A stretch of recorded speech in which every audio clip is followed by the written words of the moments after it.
ഷാജി പാപ്പിൻ്റെ ആട് 3 കണ്ടിട്ട് വന്നിരിക്കുകയാണ്. ഒരു ഞാൻ പറഞ്ഞ പോലെ ഒരു റിപ്പീറ്റ് പോലെ തോന്നുന്നത്. 1, 2 നമ്മളൊക്കെ കണ്ട പോലെ തന്നെയാണ് 3ഉം കാണുന്നത്. അതിനകത്തൊരു ഇൻട്രഡക്ഷൻ സീനൊക്കെ ഉണ്ടല്ലോ, ഓരോ കഥാപാത്രങ്ങളെ ഷാജി പാപ്പിൻ്റെയും അബുവിൻ്റെയൊക്കെ ഒരു ഇൻട്രഡക്ഷൻ സീനൊക്കെ നമുക്കൊരു റിപ്പീറ്റ് പോലെ എന്ന് വെച്ചാൽ കണ്ട പോലെ തന്നെ.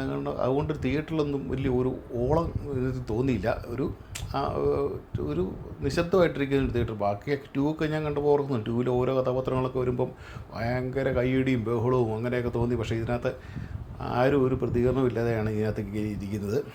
അങ്ങനെ ഒരു തോന്നലാണ് ഉണ്ടായത്. ഇൻട്രോയിലൊക്കെ വരെ നമുക്ക് റിപ്പീറ്റ് തമാശയൊക്കെ ആ ഫസ്റ്റും സെക്കൻഡിലും കണ്ട തമാശകൾ അതേപോലെ തന്നെ വീണ്ടും റിപ്പീറ്റ്. അമ്മയുടെ സീനുകൾ, കാമുകിയുടെ സീന്, പെങ്ങളുടെ സീനൊക്കെ കാണിക്കുന്ന ഒരു റിപ്പീറ്റ് പോലെയൊക്കെയാണ് തോന്നിയത്. ഒരു വെറൈറ്റി കഥകളൊന്നുമില്ല. പിന്നെ ഏകദേശം ശരിയായത് നമ്മുടെ വിൻറ്റേജ് സീനിലൊക്കെ വരുന്നു. വിൻറ്റേജ് സീനിലേക്ക് വരുമ്പോഴത്തേക്കും വലിയ കുഴപ്പമില്ലാതെ എടുത്തിട്ടുണ്ട്. മറ്റേ ഇപ്പോഴും മണ്ടനാണല്ലോ, എല്ലാവരും മണ്ടന്മാരാണ്. ആ ഒരു മണ്ടത്തരം രാജാവിലും വരുമ്പോൾ നമുക്കൊരു വെറൈറ്റി ആയിട്ടൊക്കെ തോന്നി.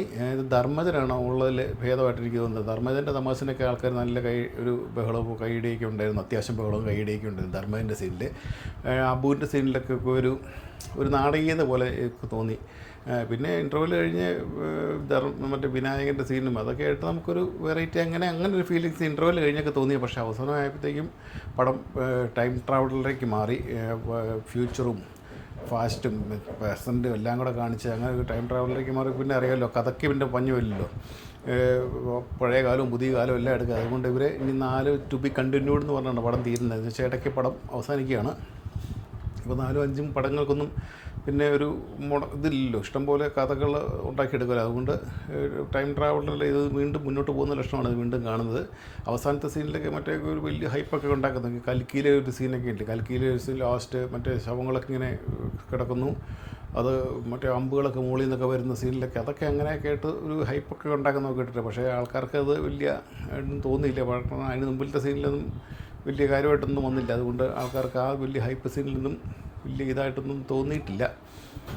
പക്ഷേ ഏതായാലും കാണാം. ഇന്ന് ഷാജി പാപ്പനെയും മറ്റേ കാർക്കല അബുവിനെയും അങ്ങനെയൊക്കെ ഉള്ളവർക്ക്, അങ്ങനെ ഇഷ്ടമുള്ളവർക്ക് പടം ഒന്ന് കാണാമെന്ന് വെച്ചാൽ കാണണ്ടാത്ത അത്ര മോശപ്പെടുമൊന്നുമല്ല. ഒരു 1 ടൈം വാച്ച് ആവറേജ് മൂവി അങ്ങനെയുള്ള രീതിയിൽ പടം കാണാം കേട്ടോ. അല്ലാതെ